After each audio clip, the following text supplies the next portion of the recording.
Hello, welcome back to Take Your Medicine. I'm Jacob. And I'm Sadie. And hey, watch this. Ready? Ready. Roll call. My name's Nicole, and I'm a doctor for kids, and I help parents not lift their lids.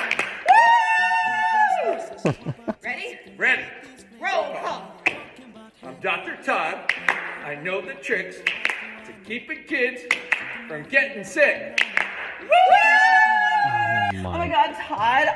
What are we gonna do? It's like people just don't believe us anymore. I know. So, I'm gonna pause. Wait, it keeps going? Yeah, it's like... Wait, why did they start with roll call? I don't know what this thing Are is. they cheer coaches? I don't know what this thing is, but for people that are just listening to this, they're wearing science, and they're wearing shirts that says, science like magic, but real. Doesn't get more culty than that. I actually titled this, segment, Cucked COVID Dude. Wait, but yeah, you could see his belly every time he jumped. I was like, ew. Yeah, he's jumping like a man shouldn't jump, especially a man that's like 6 foot something. Yes, he's jumping like he's a 5'3", 14-year-old cheerleader. That's the problem. And I've seen I love this. that pause. Their face on the pause. It's so great. I missed at the beginning here. She actually messes up. She does. She gets off rhythm. Yeah. No, like what? Listen. She hesitates. Ready? Ready. Roll call.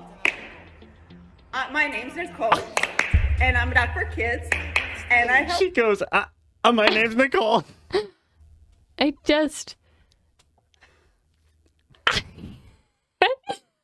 seen it before, and my jaw still drops because it's so cringy. It's so bad. These are... I don't want to share a country with these people anymore. Like, these are the people... These are the people that just have inflicted COVID on all of us. Yeah. And they're going around doing crappy TikToks with shirts that say science like magic bliss real. They're the kinds of people that make me want to just get the COVID shots directly in my eyes. Yeah. Just put them in there. So, I don't know if It this... has 1.7 million views. Yeah, well, Jack Posobiec tweeted this out, and so I think every single one of his Are we followers going to must have watch watched the it. rest of it? We can if you want. I kind of want to see what they're All right, saying. I'm going to go back to where we were. Yeah, she was like, oh my God, Todd, or something. A Todd. Yeah, I bet they couldn't even pass Mr. Jenkins' 9th grade science class. I totally know what you're saying, Todd, but what are we gonna do? I don't know, maybe... Wait, what if we created the perfect cheer? Vaccinate! Vaccinate! Vaccinate! Vaccinate! Who's that girl talking about vaccines? It's me! It's me! Who's that girl talking about vaccines? It's me! It's me! All right! All right. All right! COVID, COVID, you can take a knee! So he forgot his lines. Very professional. I have no words. They're like in a hotel lobby or some shit. Yeah. It's just so cringy. Like, who are you people? Are you cheer coaches? Are you science teachers? Are you weirdo parents that decided to do this? But furthermore, this is like... They can't honestly think that this is going to convince anyone to get vaccinated, right? This just has to be like an in-group virtue signal. Like, look at how great we are. We're extolling the virtues of the vaccine. Yeah. No one who has so far refused to get vaccinated is going to watch this and be like, wow. I think if anything, you're going to see that and be like, where's the deer spray? Yeah, somebody's got their COVID vaccination scheduled for tomorrow. They see this and cancel it. They're just like... Vaccinate? No thanks. I'm glad that you went through that with me, and I had seen this before, but I think I scrubbed my mind of it because I didn't remember any of that. I remember the really cringy shirts, and that's about it. Yeah. Did you have something to go off of with this? Yeah, in kind of bummer news, the CDC is trash, Yeah. but we knew this. So The CDC has updated their child development milestones for the first time in almost 2 decades. okay. And So what are the nature of these changes? the nature of the changes I will tell you in a little bit, but I just want to preface it by saying they are blaming it on autism.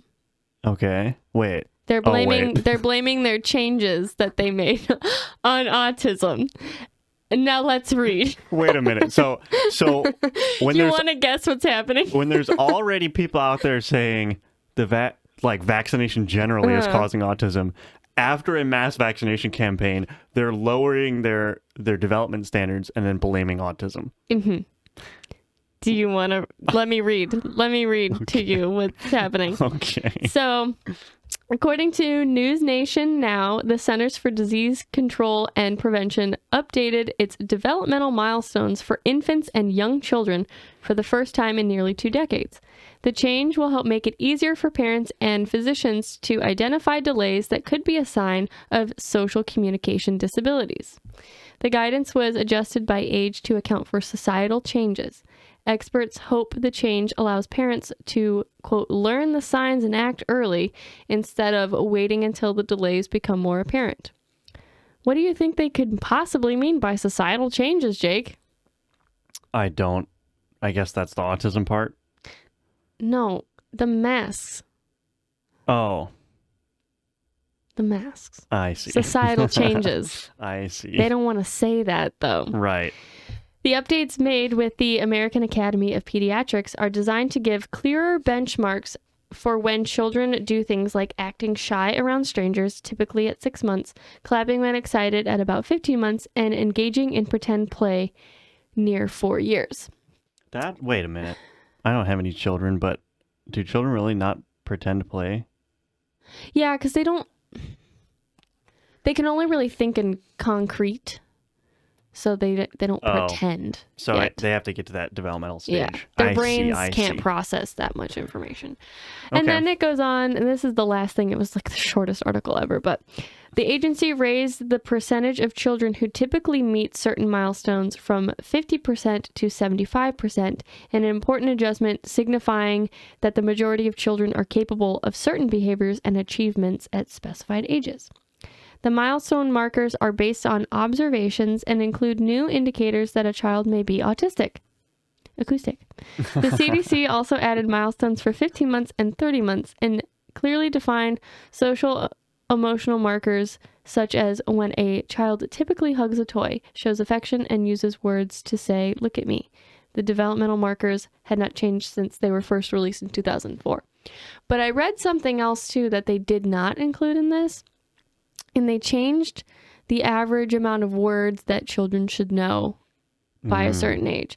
And so before, at milestone 15, kids were supposed to know about 56 words. And they upped that to be they should know about 56 words at 30 months. But they're trying to blame it on autism. Yeah. Not the fact that all of those kids were born at the start of this. Yeah. And have never seen a human face other than maybe their moms. And we have lot of evidence, like not that we needed any evidence, but a lot of evidence that masks have hampered and caused developmental delays in children, which basically everyone that could think was predicting. Everyone on the right was like, you can't mask kids because that's going to impair their learning. That's going to impair their ability to decipher social cues and to well, I don't know the word. Decipher social cues and to learn how to formulate languages. Speech pathologists are seeing I think the number I saw was like 30% increase in the number of kids needing to go to speech therapy. That's awful. Yeah.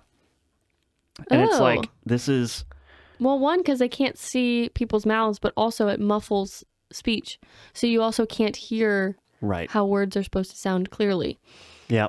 Yeah. And you can't see how certain sounds are supposed to be formulated. Right? Exactly. By moving your mouth and whatnot. So. Well, and any child development specialists worth their salt can tell you that babies have to look at faces because that's how they figure out who's good and who's not and if they should be frightened or whatever. And that's also where like their language acquisition starts, by watching mouths move and hearing the sounds come out at the same time.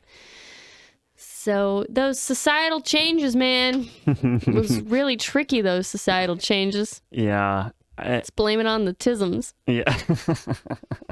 I mean, yeah, it's unfathomable how much we've put our kids through.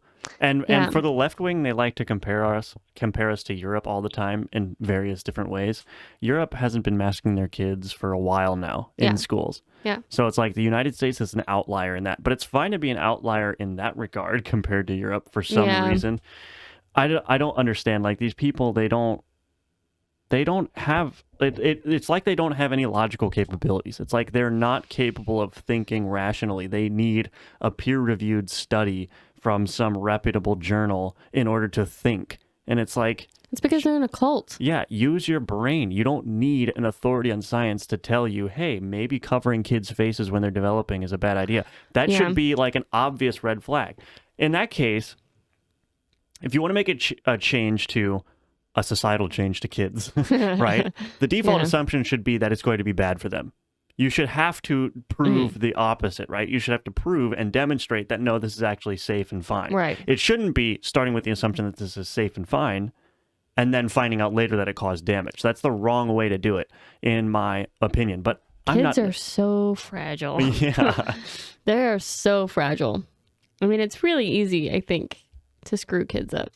Well, yeah. Which is like the fear of every parent, right? Like, I don't want to screw my kid up, but it's so easy to. Right. Especially when they're really little. But yeah, I don't know. Instead of admitting that they were wrong, they're just changing the guidelines. Well, that's what they do all the time. It's cruel. It's just cruel, though, because it's like, who is that helping? You're saving face of an organization that nobody trusts anymore for the deficit of kids. Yeah. It's just stupid. Well, they just change the definitions all the time whenever they want to do something, I think that's perhaps one of the strongest arguments against vaccine mandates, is setting aside the moral arguments and whatnot, just a logical argument of you can fit within their definition of fully vaccinated and gain entry into restaurants and stuff. But all they have to do is change the definition, and you'll be right in the same boat as the two of us. Exactly. It's like, and they're already starting to do this. Like, they're starting to play this. Oh, well, it's kind of like, I can't tell if it's like resurging or going away, like COVID. It seems to be mostly going away, but there was talk about like, oh, well, you may need 4 boosters, a 4th shot. I think most people who got the 1 booster are done. They're like, I'm not taking any more of this. Right. So even the people who are now considered fully vaccinated because they're double vaccinated and boosted, I think even they're starting to get really burned out, and they're like, I did everything. We're done. Right. And so I think it's mostly going away. Like, you're always going to have those few stragglers that are really into the cult and really want to please the cult leader, Fauci. And so they're going to take as many boosters as he says to. But I think most people are completely fed up with it. Yeah. And that may be why they haven't changed the definition of fully vaccinated in the places where they have mandates, and the mandates have been dropping. But there was that risk, right? There was that risk that once you buy into that, once you do the deal with the devil, they got your soul, and they're going to... Well, and they were clear from the start of the boosters rolling out. They're like, we're going to hold off on defining what fully vaccinated means. So it was like, you could predict that coming a mile away, that they were already planning on changing the requirements for the vax passports or whatever. But only the really blue cities, I think, actually are implementing those, because there's been so much pushback. Like, even in New York, they're still going forward with the passports, and people are just having civil disobedient protests every day. Just going, like, you see almost weekly now, people are getting arrested in a restaurant because they're like, this is stupid. You're going to not serve me because I am not vaccinated. That's just dumb. Yeah. Did I talk about my Miami trip at all on this podcast I don't yet? think so. So I went to Miami for a trip and with work colleagues, and one of the guys is German. And so he's coming from Germany where they have they have a vaccine passport, you have to mask up everywhere. And we went to Miami where literally no one was wearing masks. You could walk wherever you wanted. We walked into restaurants. None of the waiters, waitresses, nobody was wearing a mask. The Uber drivers were only wearing masks because that's Uber demanded of them. But we rode into Ubers without masks on all the time. Nice. And he was like, I was talking, we were at a bar, I think, and I was talking to him, and he was saying how he really enjoyed Miami, and it was so nice. You could see he was like having this realization, like, it's so nice to be able to walk. No one asks you for your vaccine passport. No one's wearing a mask. No one looks like they even care at all about this thing. And he was like, you could tell that he was like, oh, wait. Like, what we've done in Germany is a huge mistake. Yeah. Everyone here is having a wonderful time. It's a wonderful city. Yeah. And he was just like, he was happy to be there, but you could also tell, like, there was that thing in the back of his eye. Like, you could see it in his eyes. Like, he was like, damn it. Well, because he knows he's got to go back to that. Right. So he's had, like, this taste of what being a human is again, right? I don't even want to say freedom because it's just ridiculous, but I guess it is freedom because they don't have that in Germany right now. But yeah, I mean, I imagine he was the happiest he's been in like 2 years in those 3 days or whatever. Yeah. And then he's got to go back to the hellhole that is Germany, right, and do everything all over again. Yeah, and I told him that where we're from, I said, like, yeah, COVID has been over for a year plus now. And he's like, oh, like no cases? And I said, no one cares. I said, no, it's still a thing. No, lots of cases, but right. No one cares. And he was like, what? And I was like, and I told him, I was like, yeah, me and my family all got it. And here's the thing too.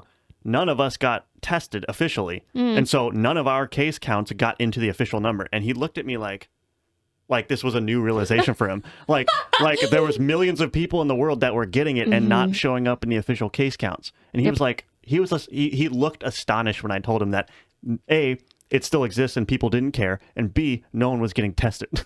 I was like, yeah, just stop getting tested and the numbers will go away. Yeah. Imagine that. Yeah. And yeah, I mean, we still have a few kooky people that live around us that'll wear the mask in their car or whatever alone. But I think those people are just so far gone. They've been so terrified deeply that they will never recover. And they're just going to be scared forever. But imagine in another year, if anybody even mentions COVID, we're going to be like, are you kidding me? Go back in your car and put your mask on and get away from me. Yeah. I'm really ready to be done with this. And I think we are done. I think we're kind of winding down. There's not really much more to say. The CDC doesn't seem like it's doing a whole lot recently, except for that rules or that guidance change. They're seeing what's happening in Canada, and they're really,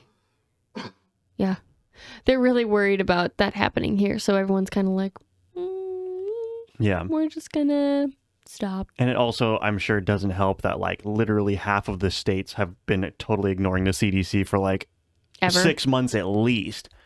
Yeah. Well, and CNN's ratings have plummeted yet again. I think their viewership is like down 19% or something like that. Like something really atrocious. So I think they're kind of starting to let up on the COVID stuff because that's where they lost a lot of their viewership. But yeah, well, as Michael Malice likes to say, and a certain orange man said first, the corporate press is the enemy of the people. Mm-hmm. Can we talk about that for a little bit? The media being the enemy of the people? Sure. So I think Trump basically coined this term. Like I had never heard it prior to him saying the media is the enemy of the people. But I have a critique of that. I like Michael Malice's formulation better. Okay. The corporate press is the enemy of the people because media is a little bit too broad. So there's a couple things. Media is too broad. There are independent journalists, social media users, political commentators. Michael Malice is one of them. He is a member of that media that are really trustworthy, that I like to listen to, that I think have unique. They're the ones driving the political dialogue. I agree. Right? Mm-hmm. So I think media is too broad, but everyone knows what Donald Trump means. Donald Trump means the corporate press. So I like how Michael Malice sort of reformulated that into the corporate press as the enemy of the people for a couple of reasons. One, that narrows down the scope of what we're talking about to CNN, MSNBC, Fox News, Washington Post, New York Times, all that stuff, right? But also corporate has a negative connotation. You say the corporate press and people automatically have a disdain for it, like, ooh, corporate. So I just think that's a brilliant formulation, and I think people should start saying those specific words more often. Press. The corporate press is the enemy of the people, not instead the of media. like legacy media or because it feels dirtier. It does To be like corporate press. Ugh. And you're right about just a little side anecdote, I guess, about the word corporate. I have a sticker that I got at one of my favorite coffee shops ever, and it's a privately like local to this one place in the whole United States, and they for a while they were giving these stickers out for free, but they sell them now, and it just says just say no to corporate coffee. And you're like, ew, yeah, say no to corporate coffee. So I think after I started going there a lot, I have never had another Starbucks anything or like any kind of corporate coffee. I just won't go into those chains and buy those coffees anymore. Yeah. Except McDonald's. But well, there's also food there. there are corporations that are basically just like cultural staples. Exactly. So it's like... Because at every highway exit, there's a McDonald's. Right. And so you're like on a road trip and you're like, it sounds good, McDonald's, but the next exit has one. And then you see the arches and you're like, well, gotta get me some fries. Yeah. The other thing about that word corporate too is corporate is what that are you, Irish? It's corporate. The corporate press. The other thing about the word corporate is that it basically describes what they're trying to do. They're just trying to sell profit or sell money.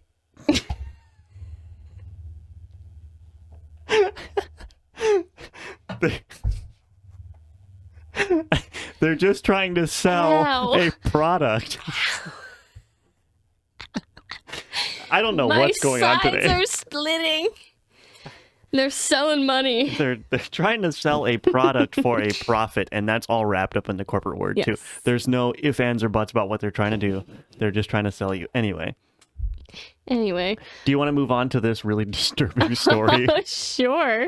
Okay. I'm sorry in advance to anyone watching. This is a ridiculous episode. I just want to say that. I read this headline and I went, huh? I did a double take at my phone and I was like, did I read that right? And then I had to drop everything I was doing and immediately read this article because I was like, what? Whoever wrote this did a very good job at grabbing people, but I think the story kind of writes itself. So this is from the Post Millennial, which, the Post Millennial is always going to give it to you how it is. Right. And the headline reads, Louisiana teacher pleads guilty to giving her students sperm-laced cupcakes. Lovely. Absolutely lovely.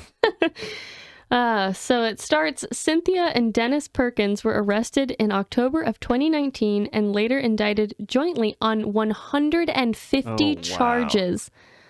These charges include first-degree rape, producing child pornography, obscenity, video voyeurism, sexual battery of a child under 13 years old, and mingling of harmful substances. Wait, okay. So that's only some of the charges. They're just going to throw it. Wait, first of all, you could be charged for mingling harmful substances? I guess. I guess if you, put a drug in somebody's drink or something, that could be considered... if you roofie somebody. I understand that there needs to be a charge for it, but they throw out all of these absolutely horrendous charges, and at the end, mingling harmful substances. They're just at a get together, just mingling. Yeah. Anyway. According to the Daily Mail, the duo was arrested after authorities received a tip from the National Center for Missing and Exploited Children and found a photo of the pair with a naked minor. Wow, these people are sick. Yeah. How do people like this exist? I wish I could live in a fantasy utopia where everyone was great and not terrible, but apparently that's not a thing. Yeah, so Dennis Perkins was fired from the Livingston Parish Sheriff's Office following his arrest. He had worked with the Sheriff's Office since 2002, and at the time of his arrest was the head of the SWAT team. Wow. Dennis was indicted on 78 felony counts, and he was the head of the SWAT team. Makes you wonder. Wow. Cynthia resigned from her English language arts position that she had been in since 2016, the day she was arrested, and received 72 felony counts in the initial indictment. Oh, wow. So they're real gems. Yeah, head of the SWAT team and doing this kind of thing. Yeah, that would be... What happens if somebody calls SWAT on him? Which probably should have happened.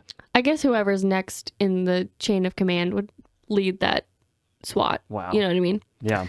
But I just think it's interesting that he was head of the SWAT team, because it's like, what do you have access to? And what kind of trickery can you get away with? Obviously, there comes a stopping point, but after 78 known instances that they were able to indict him on, that's awful. That's horrible.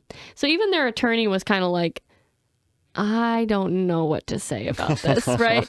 So yeah, I hope, or these at least people... Cynthia's attorney, because she ended up taking a plea deal so that she could go on the stand against Dennis, because I guess I didn't include this clip in the rundown, but when they were both imprisoned, she filed for divorce, so they're divorced now, which probably makes her look a little better in court, but she's also trying to play the card of manipulation. Yeah, I don't see. Go ahead.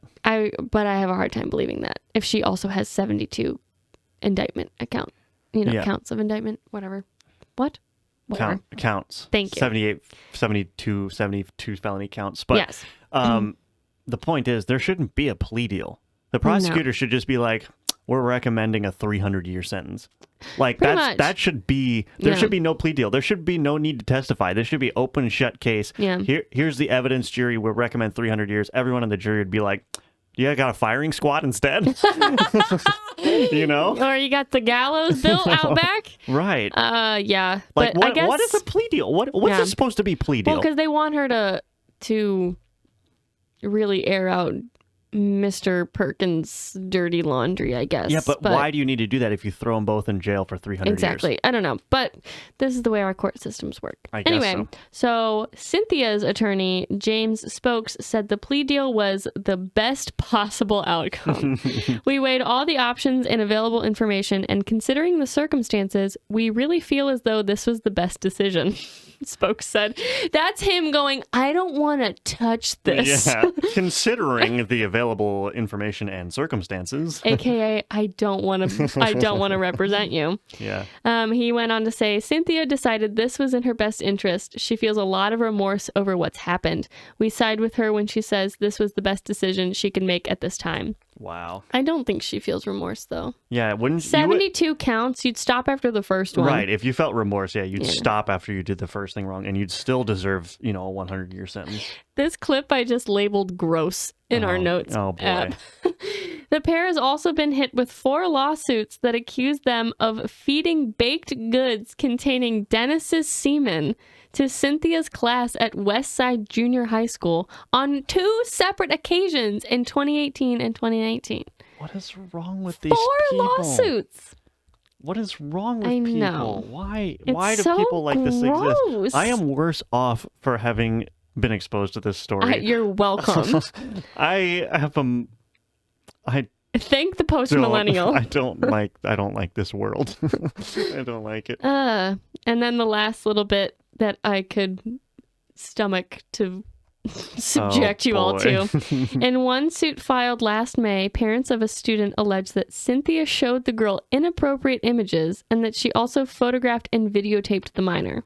The lawsuits also accused the Livingston Parish School Board of negligence. Yeah, I don't know what the school board would have to do with it. I guess we need more details, but this seems like this seems like just a couple of weirdos. Well, if it's happening on school grounds, the school board would have to be held accountable in some way, but she was fired the day that she was arrested, so I imagine they didn't know it was happening until she was arrested. Yeah, and then they fired her immediately, so it's not like they weren't holding her accountable. Yeah, unless they were told about potential abuse and they didn't do anything, that would be negligence. Because that's what happened in Loudoun County. Right. and that could be considered negligence. But if they didn't have any prior information or any reason to Yeah. suspect that this teacher was engaged in these horrific Right. activities, then I don't know Right. what culpability they'd have in any of this. So I labeled this story, Teachers Are Predators. Yeah. What's the deal with that? I Why don't why are there know. so many? But it makes me uncomfortable that a police officer was also involved in stuff like this.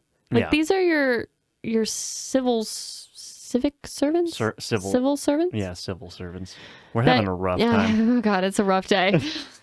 Civil servants that you pay your taxes to pay their salaries, and they're just doing awful things to your children.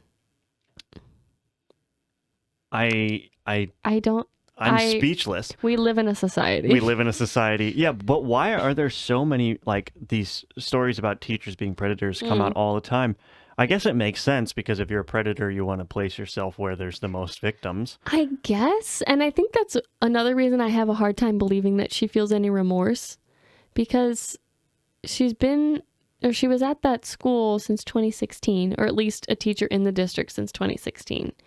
And she was arrested in 2019. So that's 3 years that she accrued all of these horrible things. So I don't think you feel remorse because you probably intentionally picked a middle school versus a high school or an elementary school. Yeah. And then proceeded to do these things. I mean, the cupcake thing was twice in 2 different years. So where's the remorse? If you Right. felt remorse, you would have done it once and then went, oh my God, why did I do that? Right. And then never and then turned done it yourself again. in. Yeah. And then suicide squatted yourself. And then Aspired. self-deleted. Self-deleted.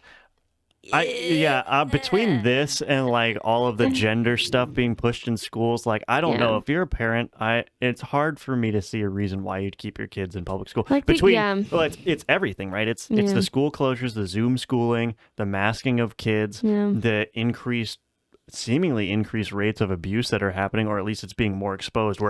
Maybe we just discovered the iceberg and now we're digging it out and we're like, Which oh my is really gosh. terrifying, right? Right. And then you have the gender ideology, which the natural conclusion of all this radical gender ideology that's being taught is the breakdown of the barrier between adults and minors in terms of sexual relations. Like that's where it's going, and people are already trying it, right? You have that professor that's trying to coin the term minor attracted persons. Ugh. They're trying He as got hard as they fired. can to break down that barrier. I know, it's really, and I hate seeing all the TikToks of like all of the gay teachers.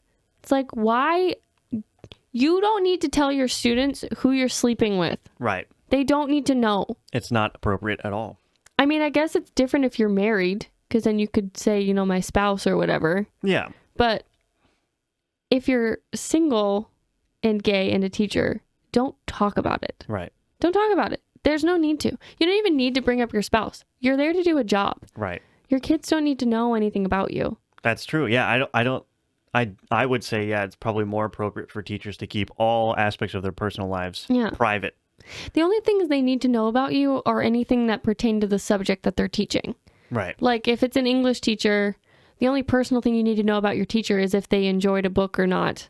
Right. That they're now teaching you. Or what level of education that they have in terms of literature and English. Yeah. And Or like their favorite genre is poetry. Right. Instead of fantasy fiction or whatever. You know what I mean? Like Right. it should be relevant personal information, not what you do at night at home. Right. And if there's ever a situation where you feel it might be relevant to reveal your sexuality or talk about it, then something has gone very wrong.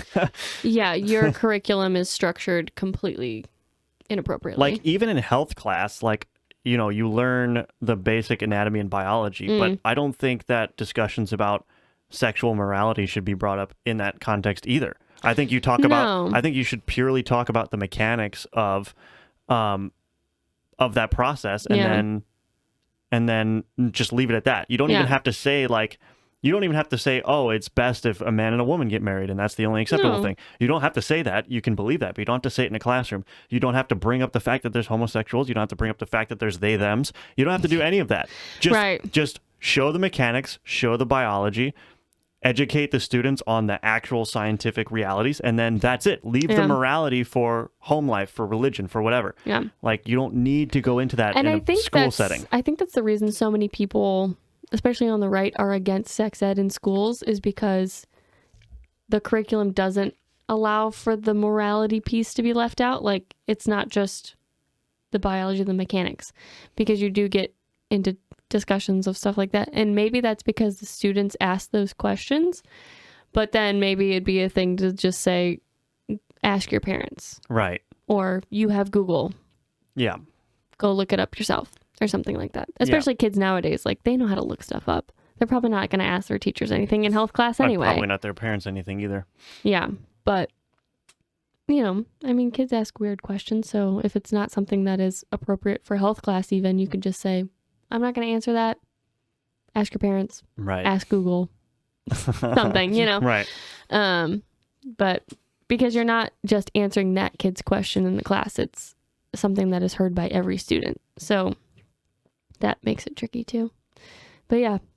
I was going to say something too about on the subject of teachers being predators. Oh boy. Do you remember that teacher, that biology teacher that gave that student a COVID shot in her home? Yes, on New Year's I remember Eve? that. Yeah, from a few episodes ago. Yeah, so I did do my own follow up on that, but it wasn't anything super newsworthy to put in the rundown itself. But it came out that it was a friend of her son's who just also happened to be a student at the school that she taught at. Okay. It wasn't one of her students directly. I see. And I don't think there was anything going on there. I see. Not that we know. But from her initial court hearing, that's what came out of that. So she wasn't like, hey, you want to come to my house, get a shot? No. I think it was just like a relationship, a friendship. Yeah. I think it was her son had invited him over for New Year's Eve or whatever. And she still did something illegal. Somehow had a COVID shot. And she somehow had a COVID shot, but I don't think anything creepy otherwise is going on. That's good to know. So I want to redact my statement that she was a creep. Well, I mean, it's still a little kind creepy. of a little creepy, but not sexually creepy. No. Just like overbearing creepy. Overbearing and like... Where'd you get the COVID vaccine? It's like... Why? Do you think there are like COVID drug runners? Like probably there are like people black market. Yeah, COVID. they're nabbing vaccines from the hospitals and then putting them in like drop. What are those things called? Dead drops. Yeah. And then like somebody comes in and they're on a black market like $200,000 for this batch. There's also nurses who are writing fake COVID cards. So there's a black market for anything. They're heroes. I actually know a nurse who said that she would do that for me if it ever came to that. Excellent. She's a good lady. I found out recently that a lot of places where they have vaccine passports, they just look at a picture of it. Yeah. So it's on your phone. So you could just Photoshop it. Yeah. That would be so easy. But then also in Europe, they have QR codes. Yeah, we don't have that So you can't here. fake those ones. Classic American government. They institute something tyrannical and then it's half-assed all shit.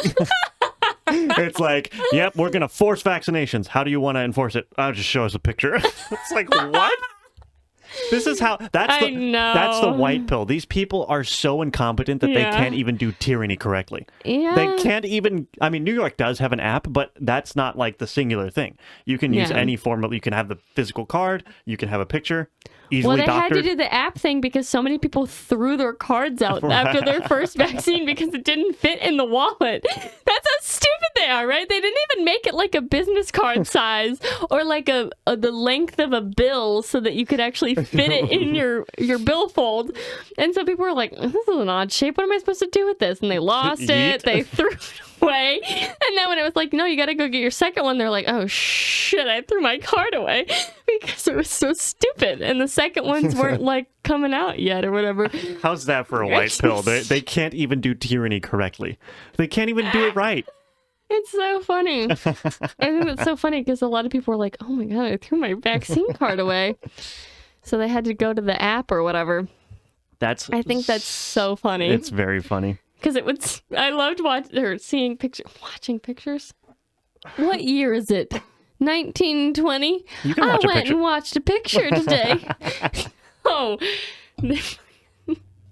I loved seeing pictures of people with their vaccine cards sticking out of their wallet by like a half an inch. It's so stupid. And people are like, I should laminate this because it's going to get destroyed because it sticks out of my wallet. It's so... this clown world is too much for me. I can't stand it. Should we move on to this story? Speaking...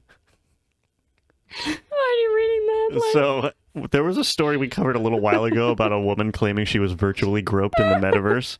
And this is a story from Ars Technica. It says, Meta establishes 4-foot personal boundary to deter VR groping. Updated. It's updated. So, I don't know if we actually want to read this, but they're actually implementing this. And of course, multiple people have pointed out it's virtual. You can literally just take off the headset, right? But here's the other deal. Have these people ever played an online game? Because you know what's going to happen, right? 4-foot boundary, right? I think it says in the article that, it says it prevents avatars from coming within a set distance of each other. So presumably that's like a collision. You get close and you stop, right? If these people have ever played an online game, they would realize that this opens up the potential that 3 people are going to gang up on somebody and trap them in a corner. Oh, no. You are literally just giving gamers tools to do more griefing. They're literally just going to, circle around people and trap them. I didn't even think about that. That's all they're going to do. Yeah, because you can't be right on top of other avatars. Right. So, okay, fine. They can't grope you, but they can lock you in place and then jeer and, harass you anyway. Yeah. Here's the deal with online interactions. There's always going to be harassment. Yes. Always. Yep. That is part of the culture. You ever read YouTube comments? Yeah. They're hilarious. Yeah. I mean, awful. I remember playing a game called DayZ with my friends, and we would that game was a survival zombie game, and we would do the dumbest shit. We would go in and handcuff people and feed them disinfectant. Yeah. And we would be because that was the game where you could do literally anything. Yeah, basically. Anything that you could do in real life, you could do in that game. So I have to imagine that these meta developers have never played a real video game because you're not going to get around this problem. I'm sorry. If you have an online social game, there are going to be people that you cannot control. It's just going to be a thing. That's how they get their jollies. Yeah. No, I think it's so funny too because I think I mentioned this the last time we talked about the stupid metaverse, is that the people that it's marketed towards are not gamers. Yeah. But then the gamers are going to come in just to fuck shit up. And they're going to really mess with the people who aren't gamers. And that's how you get people like that woman who was like, I was groped, because it was probably a gamer going, this is fucking hilarious. And a lady who was just trying out the metaverse. Right. And she didn't like it. I think it's funny. It's so funny. Okay, so if there are any VR developers watching, I highly doubt it, but just go and play VR Chat. It's a game where you can don an avatar of yourself, and it's a social game just like the metaverse. It's been done before, basically. Yeah. But people, they dress up as anime girls with big bosoms. They dress up as Kermit the Frog. They dress up as little Sonic dudes inside of Russian tanks. Just memes. Yeah, it's basically just and you can be any avatar you want.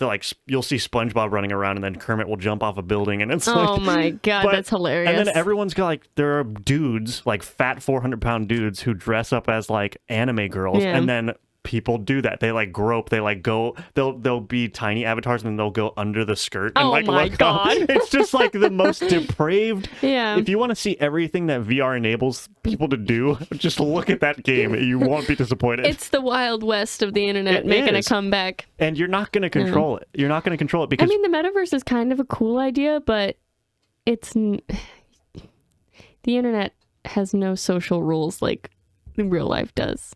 Yeah, and VR or not. And that's the thing, I actually think that's a good feature of the internet. The fact that you don't have to abide by the typical rules of morality. Yeah. It allows you to sort of just explore. In DayZ, you do feel guilty sometimes when you take an innocent person and you just shoot them to death. Because it's an actual person on the other end who's playing an avatar, right? But then their character dies permanently and they lose all their stuff. So you're inflicting some pain on them, even though it's just in the game world. It's emotional pain. Right. So it's it is a way to sort of play with the less desirable elements of human morality in a way that's in a, quote, safe environment. Right. Because it doesn't cause any permanent damage, right? Right. You can encounter cyberbullying, you can encounter the worst, most sadistic people, but then you also encounter the most generous, kind, loving people. And it's you see all that whole range of human behavior in an environment that's just virtual and contained and doesn't have any effect on the larger world. Well, and that's why I've never liked the argument that violent video games will make people more violent because of that, because it's violence in a contained space that doesn't actually inflict violence. So you can see, like, especially in the Call of Duty games, like, you can see somebody's leg get blown off, and you can see, like, you know, whatever. You can see people getting run over with tanks, and, like, you don't actually have to see it. I mean, that's not as realistic, I guess, graphics-wise, but it's still something to give you a sense of, like, okay, this is what this looks like, and this is how this is. This is how much blood comes out or whatever. And then it probably makes you less likely to do it in person. But also, it's an outlet for people. If they feel like they're really angry at the world, they'll just go kill some virtual people and call it a day. Right. And then there's not that same guilt. Yeah. As like hurting an actual person. But the DayZ thing is interesting because their avatar is dead completely and they have to make a new one, right? But then it also makes you kind of go, okay, I've done 10 awful things in a row. Maybe I'll do one nice thing. And so you get that sense of remorse and guilt and like penance, I guess. Yeah. Like, you're like, oh man, I've looted the last 10 people I've slaughtered, but you know, maybe I'll help this newbie out or whatever because they're naked or what have you. It's like a moral play. It's just a playground where you can just play with morality, different aspects of it. You can play the role of the evil, sadistic guy and see how that makes you feel. And it might make you feel terrible. And it's like, okay, you can extrapolate that out from the real world and say, wow, if I actually did this in real life, I wouldn't be able to live with myself, right? Like, you can actually extract moral lessons from that environment, I think. Well, it's pretend play, right? Kids do this all the time. They pretend they're cooking. They pretend they're parents. They pretend they're at school, which I don't know why they want to pretend they're at school because I have to go to school. But if they knew that their entire life would be school. Right. But, you know, they're pretending they're taking on these more adult roles as children because they want to see what that's like. But there's not really any consequences because everything's imaginary, right? Right. So it's kind of the same thing, but for adults. Video games are that for adults. They can pretend the atrocities of humanity without actually having to do it. It's in a make-believe world that doesn't exist as soon as you turn the thing off. You know? Yeah, and then there's the social skills too, because you can pretend to be, like, especially in the war games, there are a number of video games out there that are online, just shooters, you sit at your computer. It's nothing special. But actual real life battlefield tactics work. And so you have people that are like learning battlefield tactics and applying them in a virtual simulation. And they learn how to communicate with their team. They learn how to work together. Me and my friends played those kind of games all the time. We got way better at communicating, way better at calling out like positions, shooting, who plays what role, who takes what corners. Like, and we get better at that just through trial and error, right? Like, we just keep failing and failing and failing. One day we have a good match where we communicate, everything's going really well, and we win. And it's like, you get to play all of that, all these soft skills, all these social skills, all these intellectual it's skills. Teamwork, right? And it's no different than like being on a basketball team because you still have to be in the right positions at the right time, and maybe your flow is really good one day and you're making all the shots and whatever. But it means basically the same thing, but just in virtual space. I mean, if you're doing the headset communication, God, I remember you used to get so angry. You would just yell at people. Yeah. Back when I was a young man. Yeah. Yeah, you're old now. I'm all 27 years. Get in your grave, Grandpa. Am I 27? I am. Should we talk about Russia? Oh, yeah. So, obviously, we have Ukraine tensions. Yeah, I was really worried about this a couple weeks ago, but I don't know that I am so much anymore. Yeah, so this is from CNN. It says, Biden says he's now convinced Putin has decided to invade Ukraine, but leaves a door open for diplomacy. And this just happened this past Friday that he said this. So according to CNN, President Joe Biden on Friday said he is now convinced Russian President Vladimir Putin has made the decision to invade Ukraine, but emphasized that room for diplomacy remains. He's quoted as saying, "As of this moment, I am convinced he's made the decision." The president also said the U.S. believes Russian forces intend to attack Ukraine in the coming week or sooner, and that an attack will target the Ukrainian capital of Kiev. I don't know that I buy it. Yeah, this is what is called wag the dog. I don't know if you've heard that term. Basically, like, the U.S. media, the U.S. intelligence agencies, the U.S. corporate establishment essentially is trying to drum up a war with nothing. And that's what wag the dog is. So, if you have a dog that's wagging its tail, that's an indicator that something's happening, right? Right. Well, if you want to make something happen or give the appearance that something's happening, you wag the dog. Oh, I got you. Right? So That's funny. That's what it is. So they're trying to...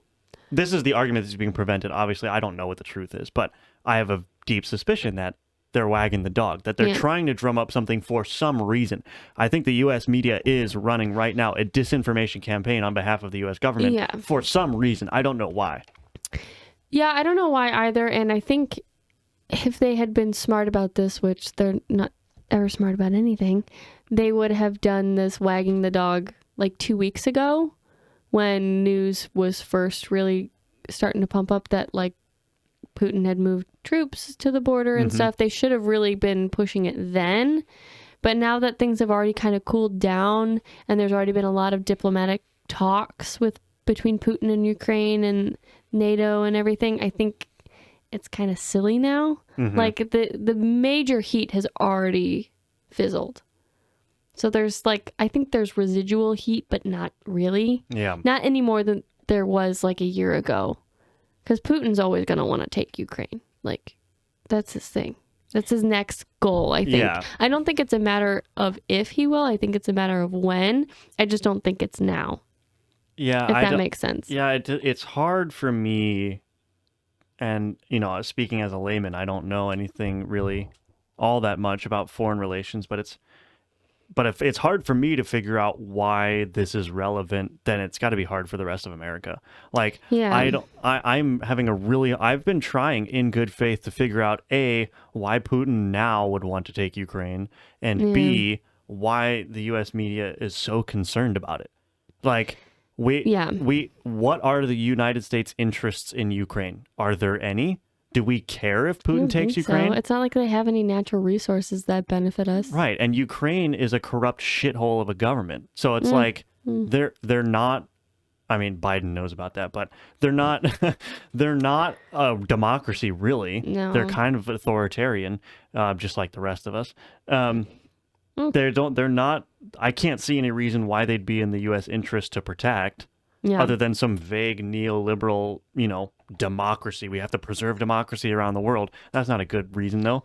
Yeah. And it's just like I don't see this happening, number one. But if it does happen, I don't see why we should care. Yeah, I agree. The only reason we should care is if Biden decides that he is going to... Oh, you skipped one. Oh. If he decides what? If he decides to send our troops over there for some dumb reason. That's the only reason we should care. Right, yeah. Because our men and women are going to die kind of pointlessly in a war that's not ours to fight. But this is the purpose of the wag the dog. They're trying to gin up public support for a war by getting us to care about it, but they can't get us to care because we've been lied to about wars in the past, and there's very clearly no American interest here. Exactly. And so if the Americans aren't paying attention at all and don't care, they're just tuning out Ukraine, that by definition means there's no public support for a war. So Biden can continue along in his own path and send troops to Ukraine, and then the rest of America is going to be like, what the hell are you doing? Yeah. Like, we didn't ask for this. We didn't elect you for this. Don't care. We don't want this. Yeah. We don't care about Ukraine. Why are you sending our sons and daughters to die? Exactly. And so I think... sorry, go ahead. I just think that's a good position to be in. The total apathy that the United States has for war right now means that there cannot be support for this war. Well, we have so many problems on our own soil that's like, ugh. We botched that withdrawal from Afghanistan. I think everyone is just so fatigued on war from that. And that was the longest war in U.S. history, too. And that was Biden's fault. So I don't think anybody's really keen on him involving us in a new war.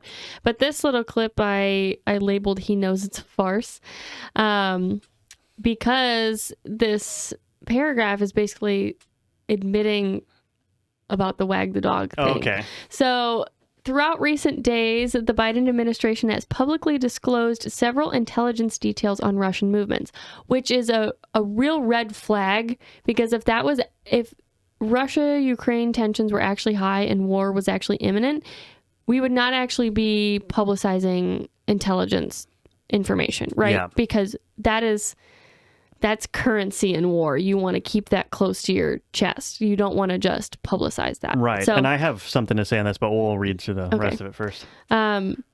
publicly disclosed details on Russian movements, which is a marked shift in how U.S. national security officials typically operate. Again, a farce. Red if flag. it's typical. The administration's decision to discuss their movements, quote, loudly and repeatedly, Biden said Friday inside the Roosevelt Room, was made, quote, to remove any reason that Russia may give to justify invading Ukraine and prevent them from moving. So he's saying that talking about intelligence is somehow going to prevent Russia from invading Ukraine, when it has nothing to do with our soil. Yeah, it's like Us advertising that they're moving would have no effect on the fact that they're moving into Ukraine. Yeah. It's like if you had a little kid and they were going to go and do something that you didn't want them to do, and you could see that they were going to go do that, and you're like, don't do that. I know what you're going to do, but the kid knows that you won't do anything if they do it, so they just do it anyway, and you're like, Yep. well, kids will be kids. Like, what are we going to do? Like, Exactly. hey, Putin, we see you. All right. Like, Well, Ukraine also sees them. If there's Right. actually tensions rising, they're right there. They Right. got it. Like here's the deal we with- don't need Biden to tell Ukraine that this is happening. Right. And here's the deal too with that has publicly disclosed several intelligence details. What CNN is leaving out here is the intelligence details are just the word of the intelligence agency. The U.S. intelligence agencies have not sent out any primary source material. Like, I think there's public satellite images. You mean the spies lie? Right. They haven't sent out like actual concrete evidence. Yeah. They've just come No, to I the know. podium and told the media, this is happening. And then some guy, I forgot his name, but he was actually pushing back against the Department of Defense spokesman, I think. And he was saying, look, I understand that you keep saying that this is happening, but why are we supposed to believe you? Why we need evidence? You saying something is not evidence. And I wish you knew that guy's name. That's awesome. yeah, and the guy, the DoD spokesman was just like, I'm sorry if you don't like what we're saying, but this is what's happening. Oh, I remember this. He was Yeah. like a real squirrely looking guy. Yeah. And he was just evading all of the questions. I wish I had more details. I knew which press rep that was, because he was awesome. Yeah, He was really like, he was like, dude. show us some evidence. Yeah. You can understand why the American people are skeptical because you're just Yeah. saying this. Guess what? I don't think he said this, but he must be thinking it. Yeah. You also told us there were WMDs in Iraq without any primary evidence, and that was a disaster. So why should we believe? And the U.S. intelligence agencies, they're constantly, disinformation, and then they come out and say something with no evidence to back it up. yeah. Why shouldn't we just assume that they're projecting? But that's the problem. Well, that's the problem with intelligence agencies, is that their whole shtick is to deflect and confuse other intelligence agencies Right. of other nations. That it's a game. It's like spy versus spy. It's Right. like you want to see. It's a big game at chess. It's 3D chess. They're trying to figure out how they can manipulate each other in these different nations by something they publicly televise. So they're not going to bring any evidence because it's probably not true. Right. They're just trying to push their pawns closer to the queen. They're Right. playing a game Yeah. with billions of dollars, but Right.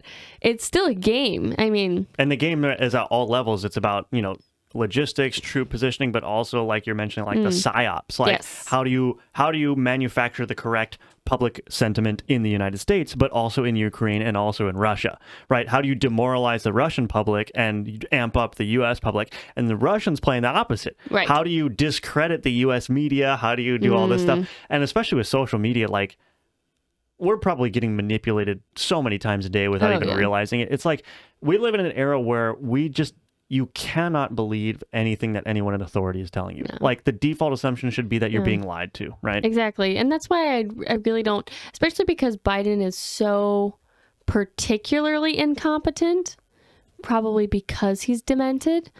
I just have a hard time believing that really anything that comes out of his mouth is true, but him saying that he wants to be public about all of these things means that a war is coming. I'm like, it probably means the opposite. Like, you're probably trying to create a war, but you're not as good at it as Bush was. Right. So probably again because of the dementia. Right. Like, maybe Jill Biden's trying to drum up a war, but like, what does she know? Right. She's just some PhD and some bullshit degree. Unfortunately for Biden, we already have history in the history books about what happens when the U.S. lies about a war. And so, I mean, it's like the boy who cried wolf. We're not doing this again. No. If we're not being attacked, I don't see, it's going to be really hard to convince me that a war on foreign soil is necessary. Yeah, and I would even go farther and say, unless we're being attacked on U.S. soil, I don't think it's necessary. Because if you attack a base that's in another country, it's probably just, what do you call it? What's that word? Yep. Starts with the C. Conflict. I don't know. Not calamity.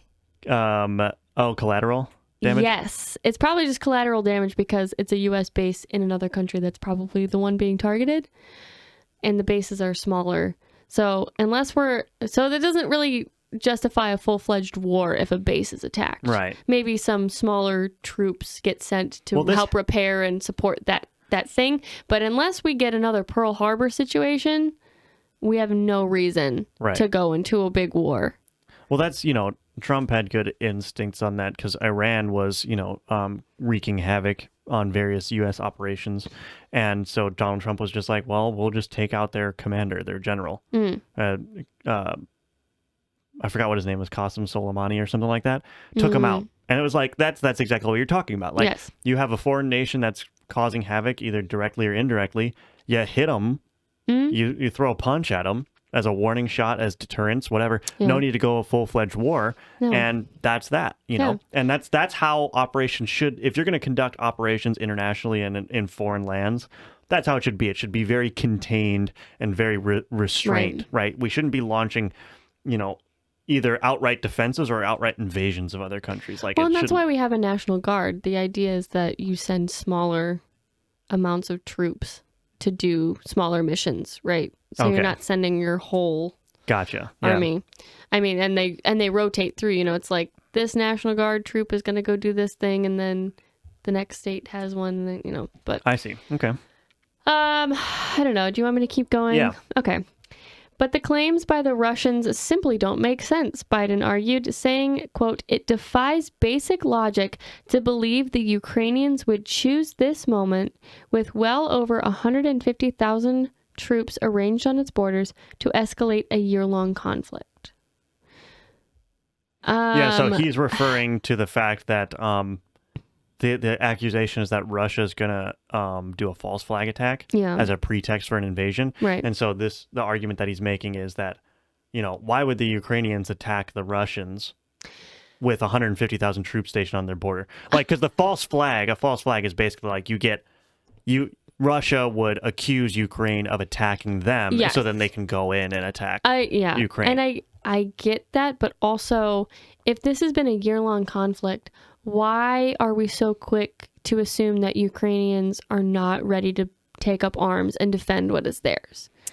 Like, he's saying, why would you pick this moment after a year of escalation? Maybe they're sick of it. Maybe they're ready to, they're gonna lose, but maybe they're ready to try and fight Russia. I mean, I guess we can't say that definitively because our scrappy army beat the biggest empire at the time. Yeah, I mean, you can't underestimate the home field advantage. Like, I think there is a certain moral boon you get from being the defender, from defending your homeland versus being the aggressor. And I think if they've had a year of just bombardments of cyber attacks, of psyops, of psychological torment, and they're getting sick of it, why wouldn't Ukrainians defend their border? Why wouldn't they attack first without a false flag event? Why wouldn't they just say, you know what, get your troops out of here, Russia?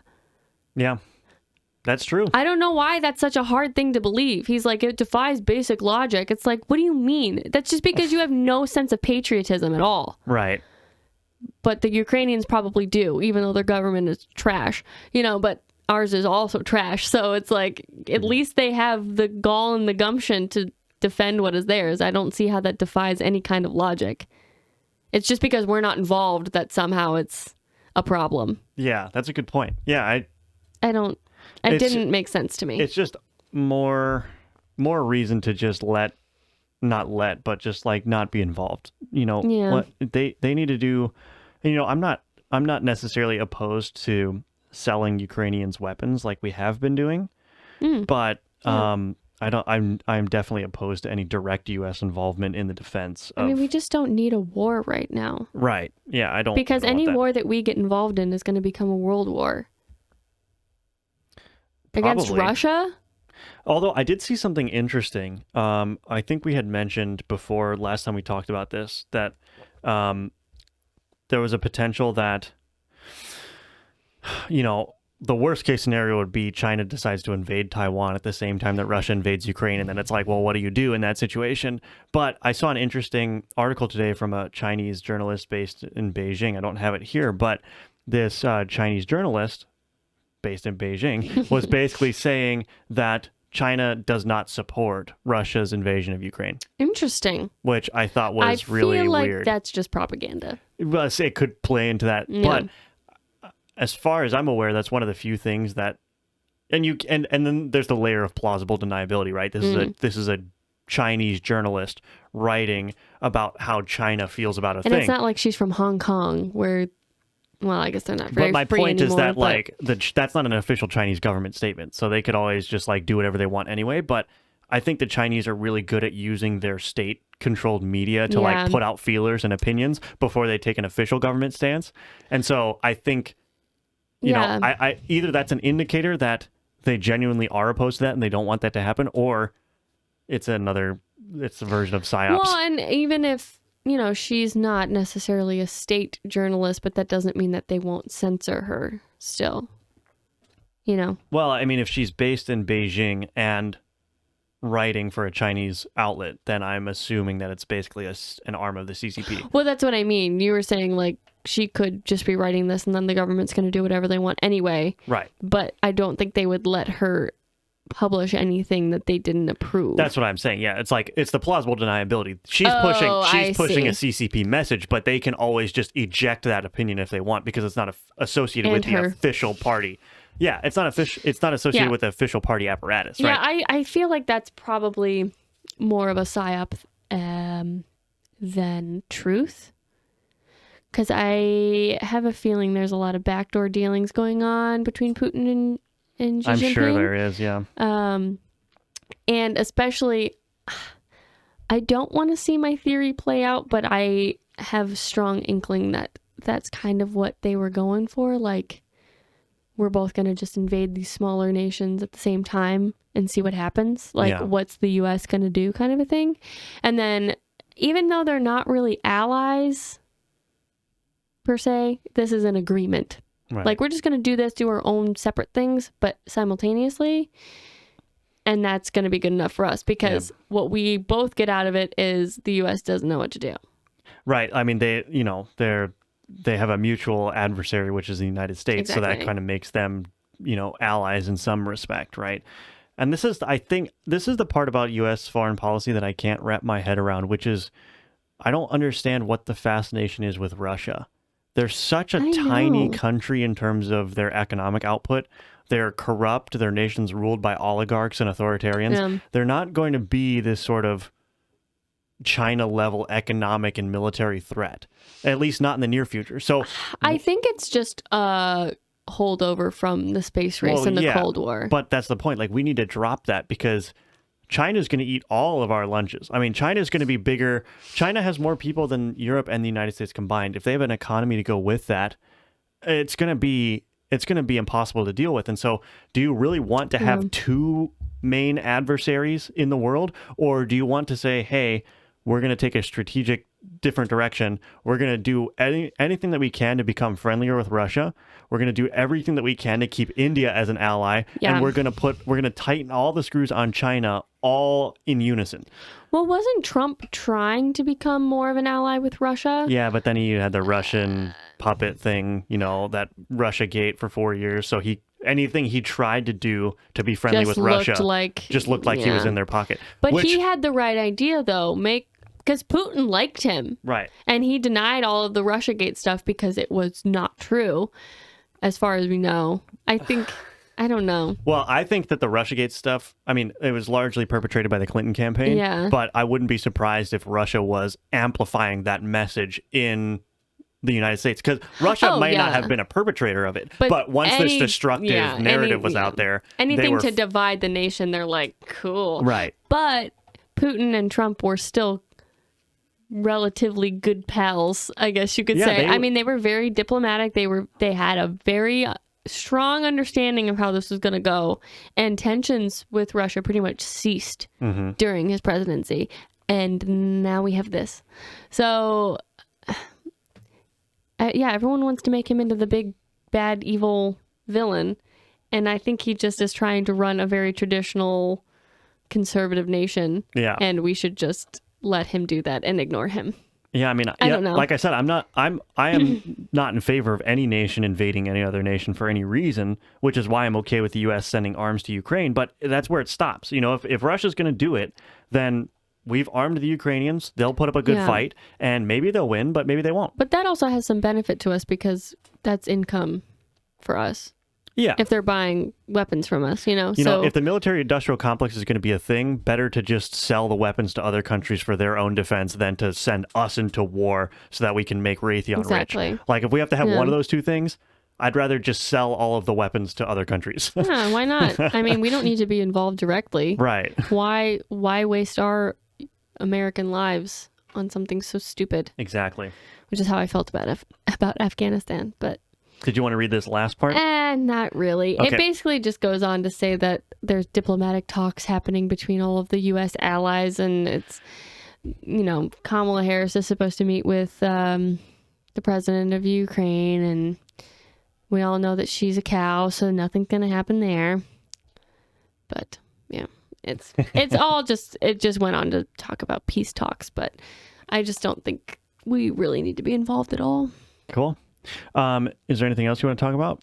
Maybe the trucker convoy? Oh, yeah, I forgot about the trucker convoy. Let's close with the trucker convoy here. I mean, it's not a good article about the trucker convoy. We can talk about it a little bit. So it's kind of sad, but this article. This is from CBC, which is Canadian Broadcasting Company. And the headline reads, Convoy protest organizers Tamara Lick, Chris Barber, Pat King arrested in Ottawa. So that's kind of sad. Yeah, it is very sad. And yeah, here's the first. Yes, so 3 key organizers of the so-called Freedom Convoy, so you know where CBC lies. The white supremacist convoy? Mm-hmm. Tamara Lick, Chris Barber, and Pat King have been arrested in Ottawa. Ottawa police took Lick and Barber into custody in separate arrests this past Thursday, and both remained in police custody on Friday, which is when King was arrested as part of a larger police presence in downtown Ottawa. And I don't know if you've seen videos. I have, yeah. Coming out of Ottawa. It looks really awful. Lick and Barber are each charged with counseling to commit mischief, which is the dumbest charge ever. Barber is also charged with counseling to disobey a court order and counseling to obstruct police. Lick confirmed to the Canadian press earlier. I love how that's all capitalized. Maybe that's a news I think outlet. That's probably an outlet, yeah. The Canadian press earlier Thursday that she was there when Barber, a trucker from Saskatchewan, was arrested and led away. Lick said she was resigned to the fact that she was going to jail, adding her personal bank account had been frozen. Earlier this month, Barber responded to criticism that the protest was negatively affecting Ottawa residents by saying organizers had, quote, empathy for local residents. He's quoted as saying, "We understand your frustration and genuinely wish there was another way for us to get our message across, but the responsibility for your inconvenience lies squarely on the shoulders of politicians who have preferred to vilify and call us names rather than engage in respectful, serious dialogue." And that's it. Yeah. I mean, it's just sad. It's like, this was a peaceful protest that was turned violent by police presence, and all Trudeau had to do was say, okay, we're not doing the mandates. That's literally all he had to do. And life would have went back to normal. They probably would have partied in the streets for a day or two, and then they would have taken their trucks and delivered whatever goods they were carrying and went back to their lives. Yeah. I saw one really sad video of a trucker, and he said he's got a baby, and he said that all of the Trudeau administration mandates had taken everything away from him. He's like, I can't even afford to feed my baby. He's like, I will sit here until I can feed my baby, basically. And I was like, that is awful. And that is your government doing that to you directly. Yeah. All Trudeau had to do was say, okay, no more mandates. Even no vax mandates. If he had kept the mask shit, I think people would have been left, okay. Yeah. But just, it was the vaccine thing. That was it. Yeah. And it's like an 89% vaccinated nation or something like that. Yeah, this is what authoritarianism looks like. That Trudeau does not care about liberty. He doesn't care about freedom. He doesn't care about any of that. What he cares about is that when he gives an order, when he has power, that he holds on to it. That's all he cares about. Because there's no logic to the idea that you would go so far as to invoke emergency powers to clear out the protesters when you could just have easily have dropped the mandates. Yeah. Like that was the easier route, and he decided against that. Why? Because his power and the statement that his power was basically absolute was more important to him than making a decision that was appealing to the people that were upset. That's not a leader. Right, that's a guy that's obsessed with power, and this is, and he invoked the emergency powers, or he gave himself emergency powers, basically, freezing bank accounts, taking property, no due process. By the way, this emergency power just lets you freeze bank accounts. Yep, you cannot. The idea that you can do that without any due process whatsoever is like, this is supposedly a Western democracy. These are supposed to be free, prosperous nations, and the government can just take your property whenever it wants. Yeah, none of these people have been charged with any crime, but you're taking away all of their resources still. Yeah. They're political prisoners. I mean, that's all that it is. Mm-hmm. And it's... The other thing I've been seeing a lot is people are comparing this to Tiananmen Square, but in the reverse.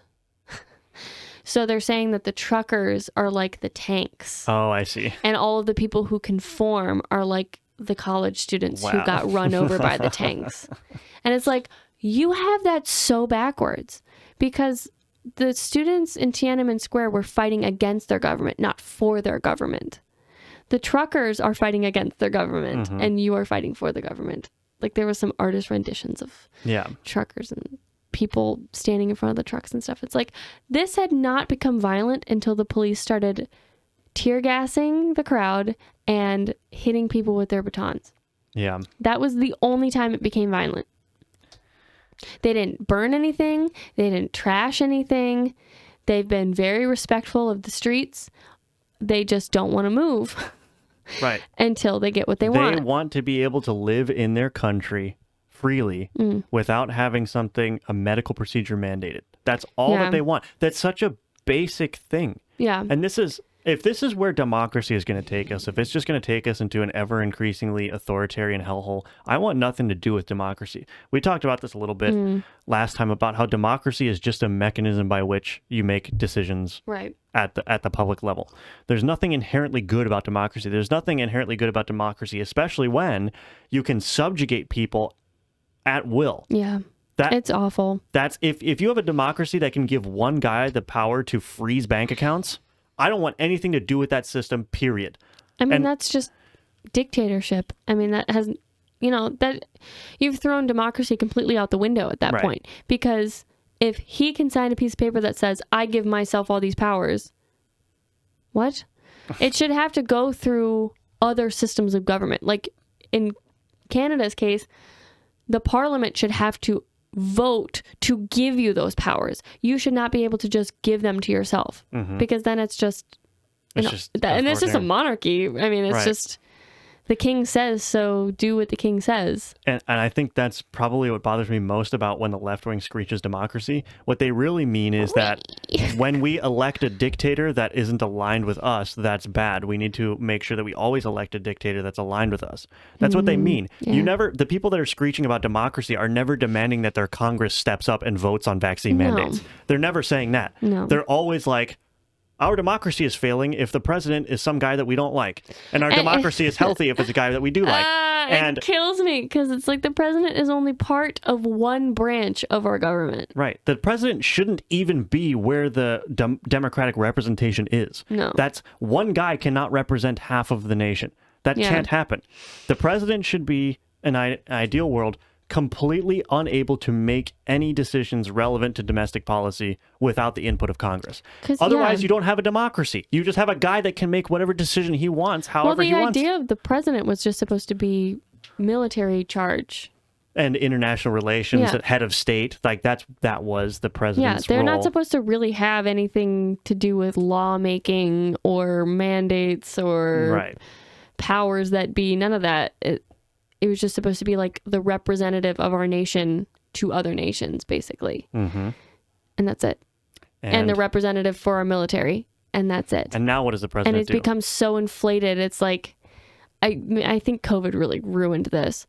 I mean, it's just become the end all be all, can do whatever he wants, whenever he wants. I don't know. It's just. And there's I think there's I'm starting to think that this is a flaw with the design of our government. The idea was that the checks and balances would prevent any branch from giving up their power without a fight, right? Like the idea was the legislature was not going to let the president just run away with powers that are rightfully the Congress's. Right. The problem that I don't think could have been foreseen is that it's actually preferable if Congress doesn't have to make any difficult decisions, Right. because they can just pass off the blame then. If you're in Congress, your only goal is to get reelected. That's it. That's your only concern. And the fewer controversial decisions you have to make, the easier it is to get reelected. And so if you can pass all of the difficult decision making off onto one guy, that then he can go and lose his election and you'll be safe. That's the problem. The Yeah. incentive, if you're doing like what's called game theory, if you're just looking at the rules of the game and figuring out how to play it optimally, if you're in Congress, you ideally want to make no consequential decisions, because then you can go to your constituents and say, I'm doing a great job. I got, farm funding for us, but didn't vote on mask mandates, didn't vote on vaccine mandates, didn't vote on public health policy, Yeah. didn't say a peep about that. Why? Because the president was leading and the science was leading, Yeah. and I'll just sit in the back. I'll just shit in the back. But you know what I'm saying? Like No, I the get it. Yeah, incentives yeah. are aligned for Congress to not make difficult decisions. But that's why, and you have talked about this, not on the podcast, but just in general before, is that every public office should have term limits. Mm-hmm. Period.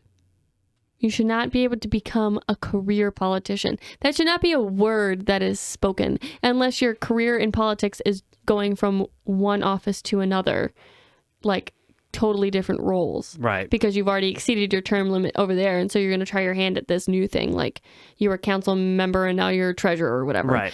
It shouldn't, or you were mayor and now you want to be governor. Like it shouldn't be, I want to be mayor for 30 years. Right.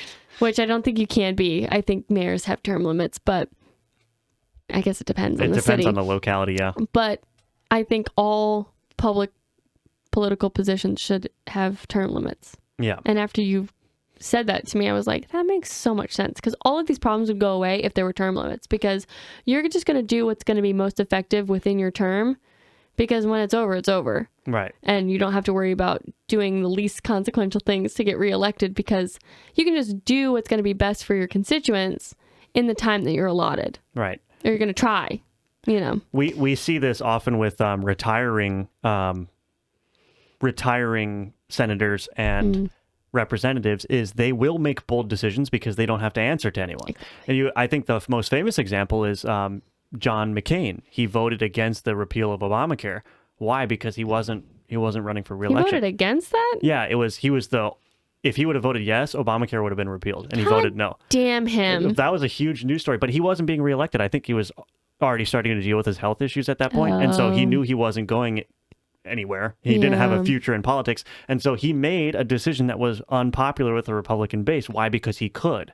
Now, you could make an argument that that was the wrong decision, but in that moment, when you know that you are not answerable, that you are free to make the correct decision You're however gonna you do feel. the crazy thing. Well, not just crazy, but however you are going to make a bold decision if you feel it's the right decision to Right. make, regardless of what your base says or regardless of what the country feels. And if you can create more of those situations within the Congress, then I think we'll get more action. We'll Yeah. get a Congress that is more likely to fight the president and say, no, you can't do this. This is our power. Yeah. I would hope. I don't know. It's hard to tell, but There is some definite restructuring that needs to happen, or just burn it down. Michael Malice, Just burn it down. anarchy. Start over.